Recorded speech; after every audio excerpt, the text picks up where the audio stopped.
Hi there! Welcome to Musing Heavy, the site devoted to alternative reflections on hard rock and heavy metal.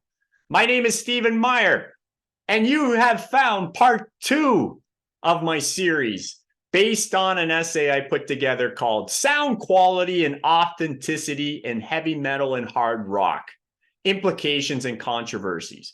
And what I'm trying to achieve in this series is I'm trying to further the discussion on sound issues in heavy metal and hard rock, and also talk about the importance of authenticity or the realness within heavy music. Okay. And so on the first episode, obviously I did an introduction and I put this into a wider format for folks to sort of follow along and provide a framework for where I'm going to go in the series.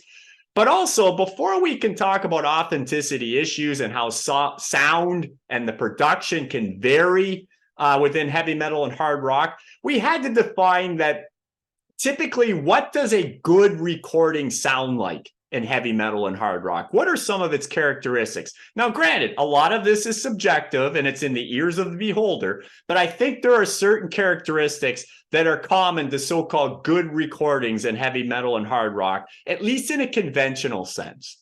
Okay, and these characteristics include the following. Typically, the recording will be transparent, i.e., it'll be clear. You'll be able to hear all the instruments clearly. You'll be able to hear the voices clearly, etc. Right? It'll have good balanced tone. Okay, i.e., that there's good representation of the low frequencies, the mids, and the high frequencies. That there's a nice balance. It's a pleasing tone.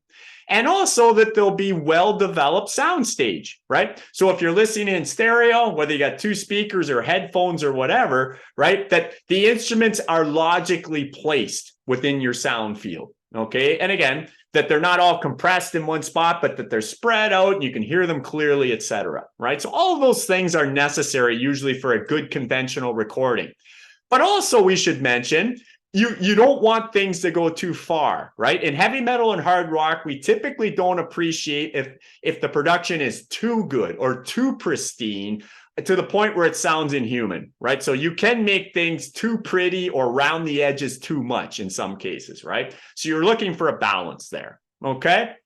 And so we talked about that in the first part, and then I mentioned just to give you an idea, some typical examples of benchmark albums that most heavy metal and hard rock fans would consider, really well produced, at least in a conventional way. And I mentioned albums such as, Bachman Turner Overdrive's Not Fragile, or UFO's Lights Out, or British Steel by Judas Priest, Moving Pictures by Rush, Peace of Mind by Iron Maiden, Metallica's Master of Puppets, Megadeth's Countdown to Extinction, and a few others. All of these check those boxes. Good transparency, great tone, well-developed soundstage, but they don't go too far. They still sound very human, right? Okay, so that's sort of what we talked about there. But in this particular episode, I'm going to say, all right, there are examples of recordings that aren't conventional. They're not produced in what we often refer to as very good recordings. In fact, in some cases, they're very unorthodox. But depending on what the band is trying to achieve, these also can be completely appropriate. And as a result, they're also usually pretty controversial. All right. And to highlight this point and to make these arguments, I'm going to look at two bands two bands in particular. I'm going to look at aspects of Black Sabbath's catalog and also Darkthrone. So hopefully you'll follow along with me. As always, the links are provided below if you'd just rather read the essay in its entirety. So I'll share my screen and we'll get rolling here and to get going into part 2 here. So controversial alternative recordings, are they appropriately bad? Okay, let's consider the case of Black Sabbath. So I'm calling this part Black Sabbath, the beauty of murkiness, okay? All right, so the rawness and lack of embellishments that permeate early Black Sabbath albums, and I'm talking especially about the first two. So Black Sabbath and Paranoid, two albums both released in the 70s. Why were they raw, right? Well, in large part, this was due to limited financial backing. They didn't have a lot of money or time. I mean, the first Black Sabbath album was allegedly recorded for $600 for Pete's sake. So they didn't have much money. They didn't have much time, and maybe 3 days or something like that, right? So some of this was out of necessity, right? That Black Sabbath's early material was very raw and unconventional because they didn't have the resources to really do much else, right? But it's not just that. The band members have stated on many occasions that the primitive method taken was also a deliberate attempt to capture the excitement of their live shows in the studio. So they were trying to they deliberately were trying to give you almost a live album in the studio, because that's what really made Black Sabbath exciting, was the live experience, right?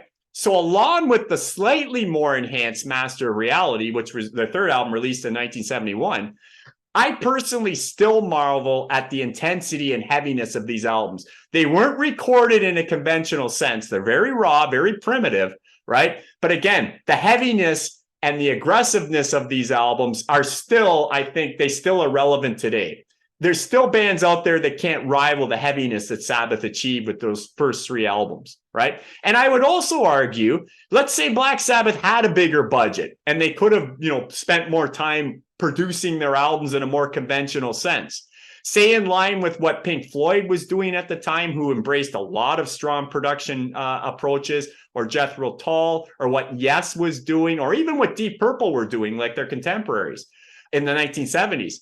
I'm glad Sabbath didn't go that route, because that surely would have muted their power, right? These fairly unorthodox recordings were completely appropriate for what Sabbath was trying to do, right?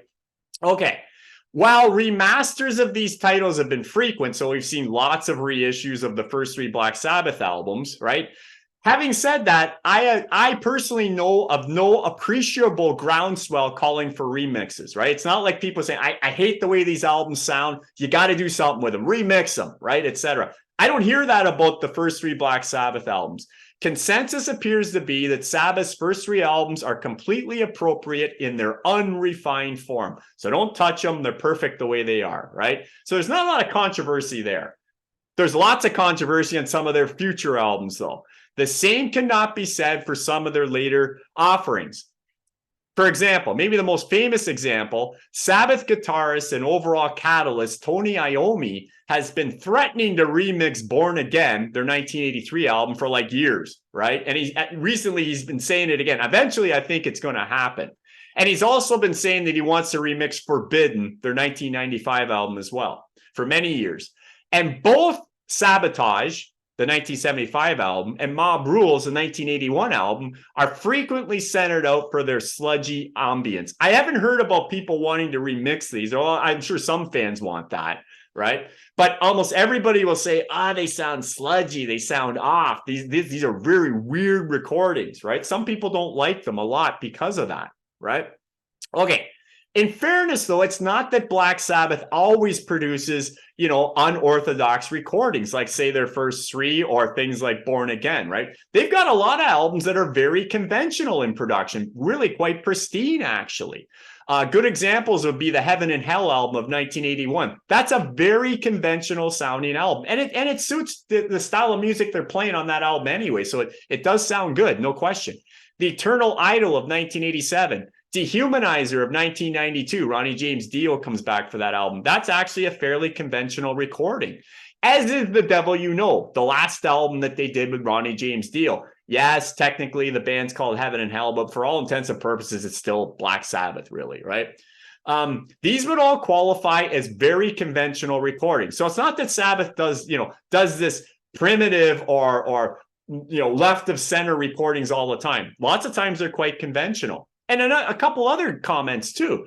If you look at Volume 4, the 1972 album, their 4th album, or Sabbath Bloody Sabbath, the 5th album, or Technical Ecstasy of 1976, right? These are 3 good examples of where Sabbath did indulge in a lot of overdubbing and actually quite a bit of studio trickery. And again, for the most part, these albums work, right? So it's not that, again, at times Sabbath really got into a lot of heavy production, right? So at times it worked, right? I would have to say. But For me, though, Sabbath was always at their best when the production was a little bit off. I know not everybody agrees. Before I dig into that, though, a little more, I'll just quickly, I prepared this little table that maybe summarizes some of this stuff a little more if you're interested in this sort of thing. So here we are, Black Sabbath and the production characters. So as I was saying, their first 3 albums, very raw, and I would say not very conventional, right? So they were kind of, they weren't like those albums I was mentioning early. They don't sound like Rush Moving Pictures, or they don't sound like Hair of the Dog by Nazareth, right? They're a very different type of production. But then some of their other 70s albums are actually very produced or highly produced. Sabotage was unorthodox. More about Sabotage coming up. Mob Rules and Born Again, very unorthodox. More about that coming up. But if you look at most of Sabbath's catalog, it's actually either moderately produced or highly produced, and they're all quite conventional. 13 was their last album, when Iommi and Butler rejoined with Ozzy No Bill World, unfortunately, of 2013. And Rick Rubin was the producer, and his approach was, let's go back to basics. Let's make this sound a lot like your first 3 albums. He kind of does, but it's still a fairly conventional approach, I would say, right? So anyway, so for me at least, though, so Sabbath goes both ways, right? There are lots of examples where Sabbath employs a very conventional recording, good transparency, pleasing tones, well-developed sound stage, etc., right? But doesn't go too far, makes it overproduced either, I would argue, as well. And then there are times that Black Sabbath produces things in a very unorthodox way, okay? Want to dwell on that a little more. Because for me, Black Sabbath always sounds best when the production is a little off, at least to most people's ears, right? Again, it's controversial. Ian Gillan has famously stated that when he first heard the final mix of Born Again, this album is probably the most controversial. And remember, Ian Gillan sang lead vocals on one Black Sabbath album, and this is it, the 1983 Born Again. Yeah, that Ian Gillan, the guy who's most famous for his vocal work with Deep Purple, right? Yeah, he was in Black Sabbath, for people that don't know that, and it's an amazing album, Born Again. But it's also controversial because it's a very weirdly produced album. Well, Ian Gillan, for one, doesn't like it at all, right? Apparently, he's stated different things. Apparently, he smashed all his copies of Born Again when it was given to him because he hated the way it sounded, right? Or I've read other interviews where he had cassettes of it in his car and he threw them out the window because he couldn't stand how bad it sounded, right? Oh, and he apparently puked when he saw the album cover too. So I mean, Ian really had a problem with this album. But it's important to know. It's the sound, it's the production that Ian Gillan had a problem with, right? He liked the album, he liked the songs, and he liked the performance. Ian has always praised the quality of the songs and the performances, but he bemoans the fact that in his estimation, the demos for Born Again were far superior to what was ultimately released as the final album, right? Indeed, the production of Born Again is far from orthodox. I'm not saying it's very different, right? No question. And just to give you an idea, for people who have heard it, you'll know what I'm talking about. But if you've never heard Born Again, the bass and rhythm guitar tracks often merge together, okay? And they provide real limited soundstage. So there's not a lot of separation there. There's not a lot of transparency between the instruments. And the drums sound often muted. Sometimes it sounds like Bill Ward's hitting boxes or something. They kind of don't sound like drums a lot of the times, right? At times, it feels like you're listening to a band in a cave when you're experiencing Born Again, right? There's a real murky, offsetting kind of thing. But then here's the thing. It's murky and it's compressed. There's not a lot of separation. And then kind of out of the blue, as you're listening to it, certain vocal passages, especially when Gillan does a lot of screaming, and some of the lead guitar breaks just slice through this sludge, right, with a piercing trebly tone that creates a really unsettling atmosphere, right? So you're listening along to Born Again. It's very murky. You're trying to make out the bass and the rhythm guitar. The drums sound a little off. And then out of the blue, you'll get these screams that seem out of proportion to the mix, or Iommi's leads just slice through, right? And it's like, what the heck, So especially if you're listening to the album loud on headphones, it can be really jarring, right? So anyway, it's a trip, believe me. Yet I think, and for many fans, this was just too much, right? That's why people complain about this album all the time. It's like, I can't listen to it. The songs might be great, but what the heck? What's going on here, right? And so a lot of fans agree with Ian Gillan, and apparently Tony Iommi agrees too, because he keeps saying he's going to remix it, right? So anyway, and you hear this all the time, in various chat forums. Personally, where do I stand? I think Born Again is perfectly appropriate for what Black Sabbath was trying to achieve. I think it's perfect the way it is, right? Okay, let me explain that a little more, because you might think I'm crazy. Kind of, I probably am, but anyway, here's what I got to say about it. To me, Born Again represents Black Sabbath at their most savage. And arguably, this album is as heavy as anything in their catalog. I know I'm saying a ton there, right? Because Black Sabbath is the epitome of heavy. But to me, Born Again is the pinnacle of heavy, and it's this production that helps with that, I believe. Also, let's put this in a temporal context. At the time, Born Again, released in 1983, early 80s, right? At the time, Born Again separated Black Sabbath from many of their peers, right? So again, what Uriah Heep was doing at the time, what Budgie was doing, what Judas Priest was doing at the time, and others. And what they were doing was going in the opposite direction, right? Most of these bands were embracing smoother production approaches, right? Indeed, Iommi and company, Black Sabbath, were ignoring trends and upping the ante in heaviness. And in so doing, align themselves with the emerging thrash, doom, and death metal undercurrents that were occurring. Now, Sabbath might not have been aware of this, right? But they were looking more to the future with the production of Born Again, because that's what was emerging. This darker, more aggressive, feral kind of form of heavy metal was just on the horizon. Whereas these other bands were kind of looking back. With Budgie and Uriah Heep, et cetera, they were kind of looking back by embracing more and more conventional production approaches. Sabbath were really going against the grain, as they always did when they were at their best, right?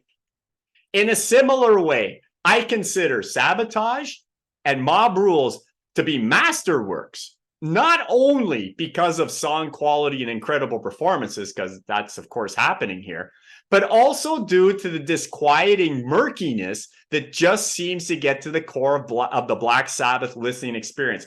Mob Rules and Sabotage often get attacked for their murky production, right? Not as much as Born Again, but these albums are often centered, again, the production just doesn't sound right. To me, the production is perfect for these albums, right?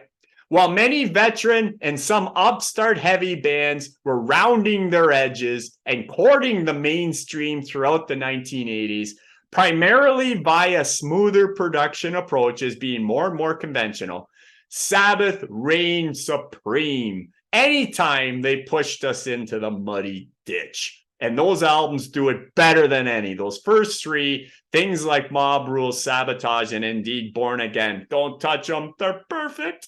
That's what I think.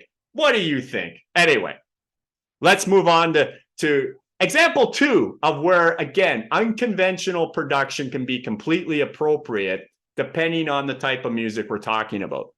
Here we're going to talk about Darkthrone, but I'll have to put it in a little bit of a context first. But Darkthrone's so-called famous necro sound.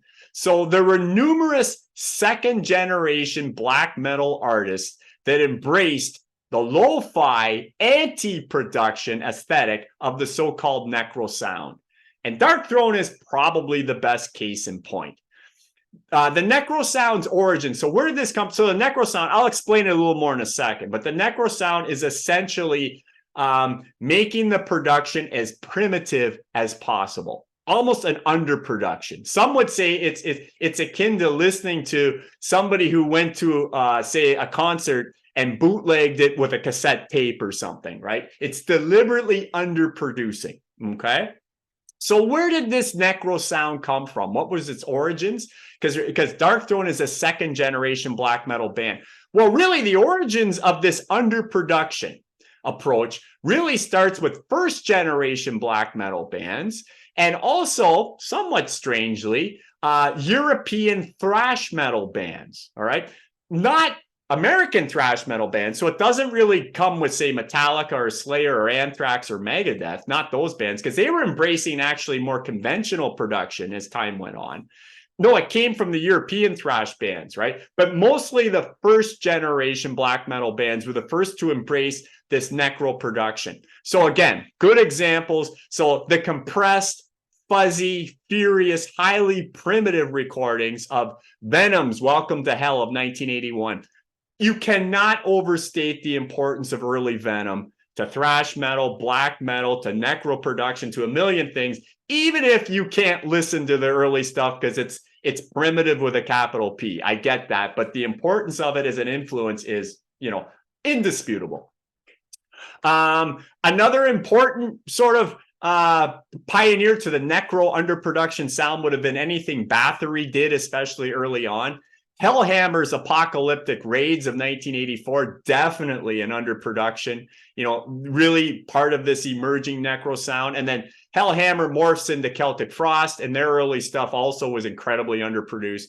Morbid Tales being a great example. And as I mentioned too, early thrash metal bands from Europe, not America, but from Europe, were very underproduced. So good example, Sodom's Obsessed by Cruelty, Destruction's Sentence of Death, and Creator's Endless Pain, right? All of these reveal production methods that were necessarily inexpensive, because again, these bands didn't have big budgets, but also serve to create a very raw, feral, and hyper-aggressive vibe. Not unlike, I would hasten to add, what Black Sabbath achieved in the 1970s, right? But of course, Sabbath did it in a much slower, doom-laden way, right? So again, Black Sabbath actually, pioneers in a million ways, but their very primitive approach to production on their early albums, actually you can kind of the lineage actually goes right into this necro production in some ways that black metal latched onto a few decades later, right? Okay, so by the time we get to the second generation black metal bands, where this necro production was brewing and coming forward, they started doing it completely deliberately, right? It wasn't out of necessity. Second generation black metal bands that emerged in the 1990s likely, no doubt, had the ability to produce records in a more conventional sense, but deliberately chose not to. They deliberately chose the necro underproduction style as a matter of principle and strategy, right? So there's really two reasons why they did this. On one hand, early in the career, lo-fi recordings by several Norwegian black metal bands such as Mayhem, Enslaved, Emperor, Immortal, Burzum, and indeed Darkthrone provided deliberate separation from the far more conventional recordings eventually preferred by many death metal bands. So why did the second generation bands deliberately underproduce and do the necro approach? Because it was a way of separating black metal from death metal, right? It was one important way to do that. And in fact, to the point where a lot of black metal purists kind of pointed their finger at death metal and said, you guys are selling out, you're being too conventional, etc. But that might be going too far. But it was a way to separate some of the subgenres, was approaching this lo-fi approach, right? But on the other hand, and probably more importantly, necro production, when done right, truly adds to the cold and evil atmosphere that black metal is convincingly trying to deliver. At its best, black metal is the best at being evil and scary, if you like, right? And this lo-fi production really adds to that, okay? Of course, if this production technique is taken too far, it becomes just noise, right? Well, some would say it's noise anyway, but even for fans of it, it can go too far even for people like me. So a balance is required. There is an art to it, in other words. It's not just like find the cheapest equipment you can and just make a lot of noise. No, there's a knack to this, right? So you can go too far. Okay, so digging into Darkthrone a little more, unlike many other black metal bands that eventually abandon necro production, most of them don't stick with it, right? And they start to favor cleaner ways to present their art. Darkthrone never relented. So most of those bands I was talking about, whether it be first generation black metal bands, Venom, if you listen to anything Venom's done, there's different versions of Venom floating around, but anything they've done, say in the last 10 years, or even 15 maybe, the production's actually very conventional. It's very clean. It's still really heavy and really aggressive, still really great, but they're not doing necro production anymore. Neither did later Celtic Frost, or I mean, all those thrash bands I mentioned, Creator, Sodom, and Destruction. They're all embracing much more conventional production, and have for a long time, right? And even a lot of the second generation black metal bands that initially were all about necro production, now I'm not going to say they're totally conventional, because they're not, but they're certainly much cleaner. Right? Mayhem is, Enslaved is, Immortal became cleaner, all of that. Not Darkthrone, right? Darkthrone never relented. Adding to the evidence that these lo-fi records were done on purpose, right?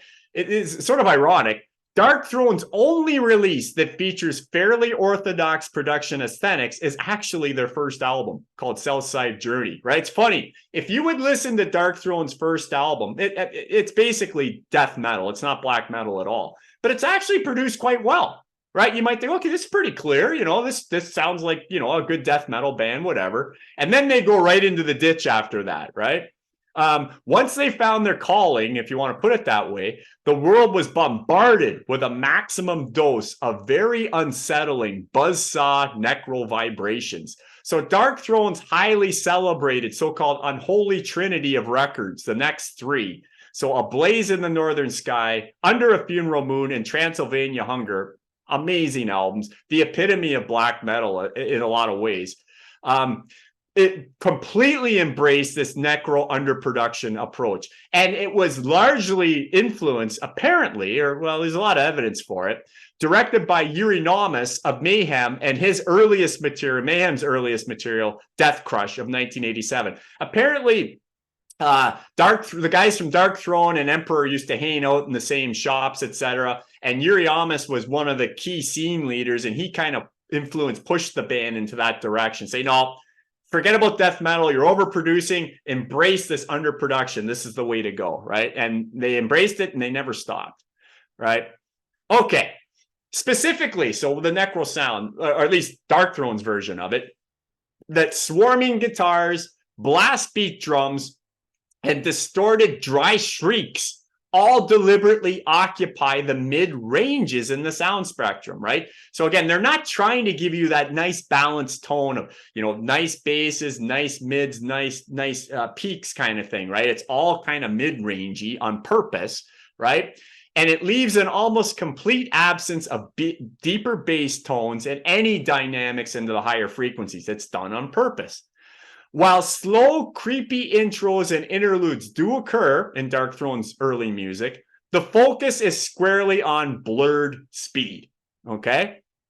Clarity and defined sound stage don't really care, largely abandoned in favor of a very compressed, lo-fi, cavernous feel that's cold, dark, and largely impenetrable, to be honest, to all but the most patient or experienced listeners. Most people hear Darkthrone and go, I don't like this at all.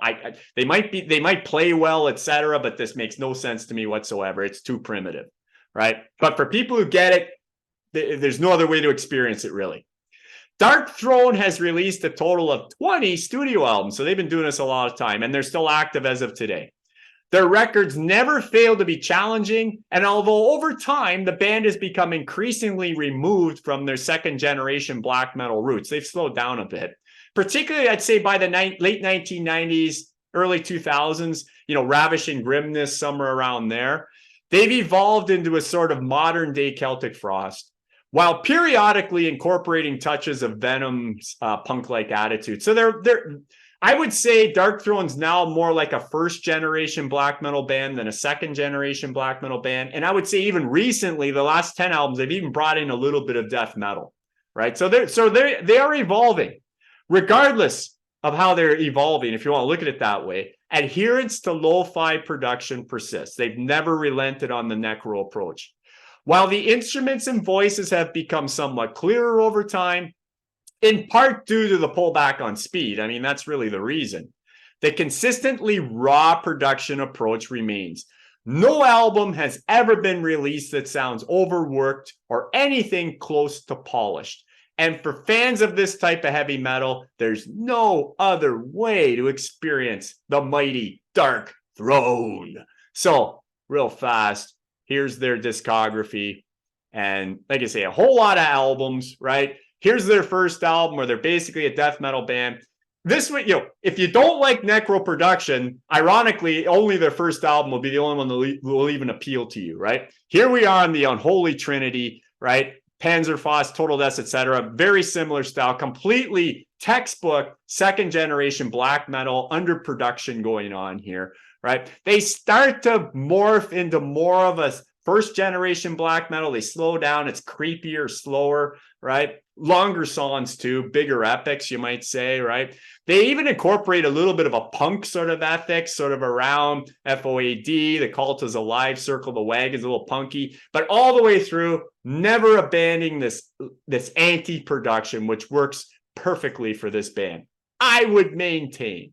Okay, so while there are many really well-recorded heavy albums that I've mentioned sort of in part one especially, that adhere to this idea of really good transparency, right? Really clear, the instruments are clear, pleasing tone, good balances in the sound frequencies, well-developed sound stage, all that sort of thing, but not going too far. It still sounds like human beings making the music, right?